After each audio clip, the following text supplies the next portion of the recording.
Unfortunately, I'll be away tomorrow. I have a doctor's appointment to attend to. Rose and Karina are complaining about Yatunde missing a lot of work recently. Karina is talking about some very personal appointments that she knows her supervisor Yatunde has coming up. Rose is making negative remarks and assuming things about Yatunde's marriage. Yatunde is never here. Last week she had a counseling appointment. This week she told me she has a pap test. Yeah, what does that tell you about her married someone's cheating? Oh yeah, yep, cheating. That's good. There is a policy at this facility that says gossiping is not allowed. When conversations such as this occur, it can create negative feelings amongst the coworkers. These feelings can damage the communication climate. It is especially hard for the coworker Danya because she has overheard the conversation and now must decide how to resolve this conflict. Here are a few examples of how she might decide to proceed. Danya performs a non-verbal behavior that doesn't resolve the conflict. She has tried to communicate non-verbally her feelings of disappointment and disgust. However, this method of communication is only understood 50% of the time.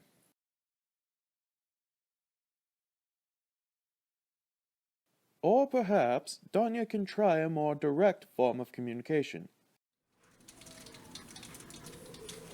I can't believe you would say that. You know the policy. I'm gonna have to tell you Tunde. You go ahead and tell Yatunde. I know so much stuff about you. You know so much about me. Oh, honey, let me tell you what I know about you. Danya has spoken to her coworkers in an accusatory tone of voice. She has also used a lot of you language, which is very judgmental. This kind of communication results in defensiveness of the listener, and as you can see, the communication has degraded into an escalatory conflict spiral. Now, we will see some proper communication methods. So, you know when you talk about your 10 days in marriage, like that, Behavior. it makes me uncomfortable. Feeling.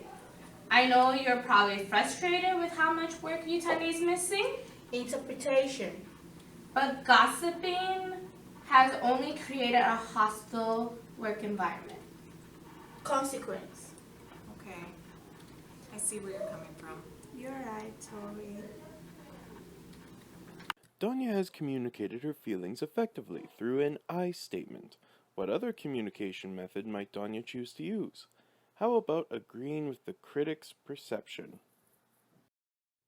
No matter how wrong they are, I know that you're frustrated with how much work Utah is missing. I know, she's being such a bitch. I can imagine how overwhelmed you must be with all the responsibility you've taken on. Yeah, it's been a lot. We probably shouldn't gossip though, at least while we're at work. It's against the policy and I'll hate to see anyone in trouble. Yeah, good point. Danya demonstrated a confirming communication climate when she agreed with Karina and Rose's perspectives, which made them feel valued and heard. While Danya was taking on the critic's perspective, she used a supportive style of communication called problem orientation, during which a person uses we language to handle conflicts.